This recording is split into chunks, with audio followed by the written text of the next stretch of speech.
voltando aqui às nossas atividades. Esse conteúdo está lá no livrinho de história de vocês, lá na página 43. Nosso conteúdo de hoje é sobre as invasões holandesas, certo? Então, o que foi as invasões holandesas?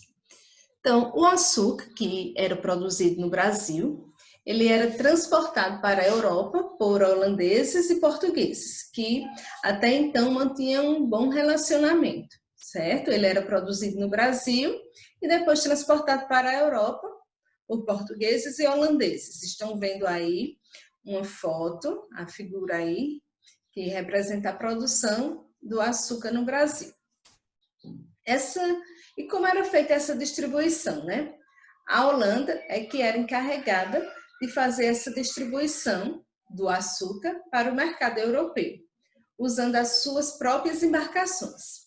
Até que um dia, né, tudo corria bem, mas até que um dia, Dom Sebastião morreu e não deixou ninguém para assumir o trono, ou seja, nenhum herdeiro.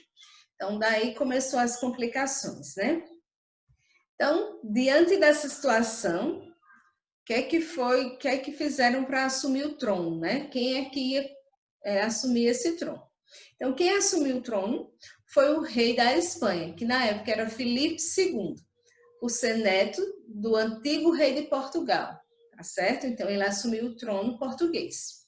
Quando isso acontece, se chama uma sucessão por via hereditária. Então, foi isso que aconteceu aí com Filipe II. Então, com essa situação de Filipe II assumir o trono português, proporcionou vários problemas, certo? Pois seus antigos inimigos, que na época eram os ingleses, os franceses e holandeses, né? Quando souberam lá que ele tinha assumido esse trono, procuraram de imediato invadir o Brasil. Então, no ano de 1624, a Holanda invadiu o Brasil, chegando primeiramente pela Bahia.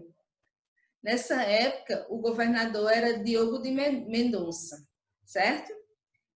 Foi preso pelos holandeses lá na cidade de Salvador. Então, dessa vez eles começaram pela Bahia, né?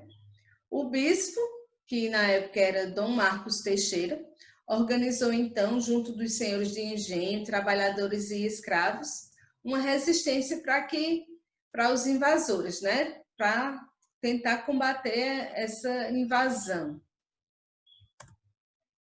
Então foi aí que no ano de 1625, Portugal e Espanha se uniram, né?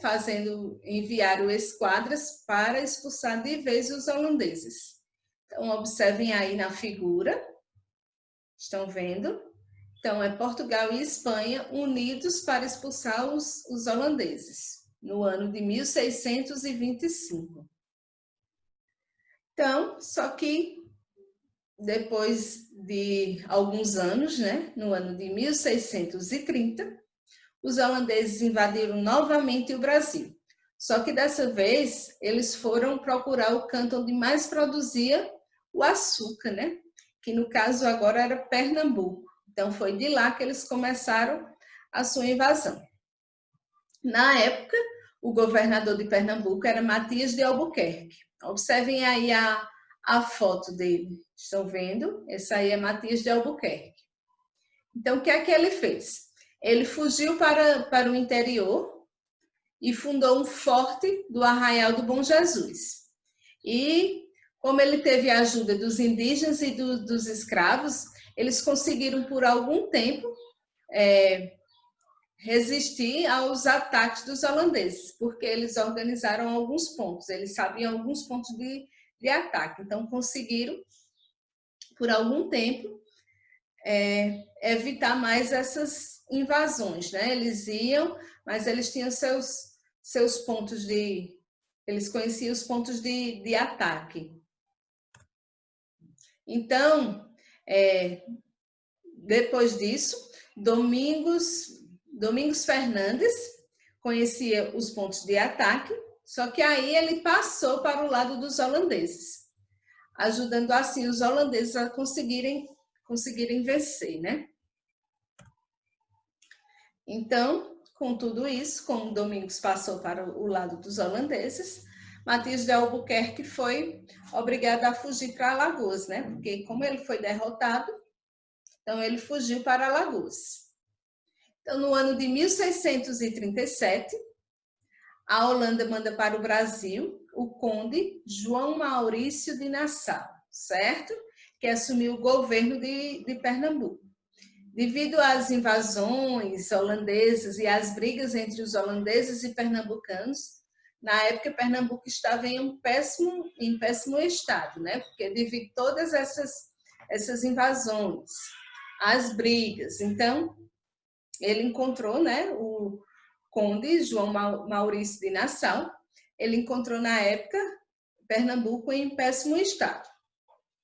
Então foi aí que o conde ele ajudou a população a se erguer, né? Ele emprestou dinheiro para que eles se organizassem, liberou o culto de outras religiões, construiu palácios, pontes, canais, trouxe pintores, cientistas, artistas. Então, ele ajudou muito a população a se organizar de novo, certo? Mas aí no ano de 1640, Portugal libertou-se do domínio espanhol e assinou um tratado de paz com a Holanda. Em 1644, o rei da Holanda mandou chamar o conde, né, Maurício de Nassau, de volta ao seu país. Então, com a partida de Maurício de Nassau, o que é que aconteceu de novo? Os holandeses, que aqui ficaram, exigiram que os pernambucanos pagassem suas dívidas. Então, revoltados, os senhores de engenho resolveram recomeçar a luta para expulsar os holandeses de Pernambuco. Então, começou de novo outra luta, né? Para que conseguisse expulsar ainda esses holandeses que estavam em Pernambuco. Isso tudo aconteceu depois da partida do conde, né? Que na época era Maurício de Nassau. E já tinha ajudado bastante a população. Então, o que é que aconteceu?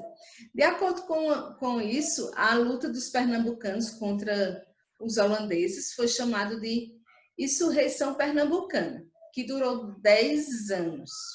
Então, muitas batalhas ocorreram, até que finalmente, lá no ano de 1654, na Batalha dos Guararapes, os holandeses foram derrotados. Imagina aí, gente, essa luta, né, durou 10 anos dos pernambucanos e os holandeses, bastante tempo, né?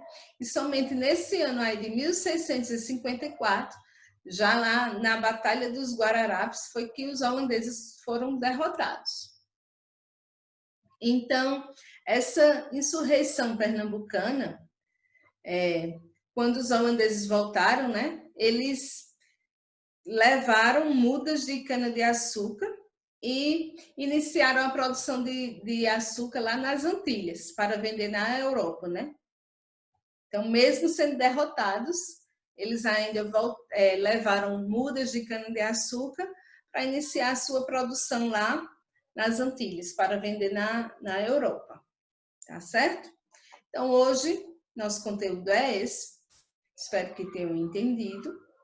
E agora eu queria que vocês fizessem as atividades da página 45 e 46 do livrinho de vocês, tá certo? Então, tchau, tchau, até já, se Deus quiser.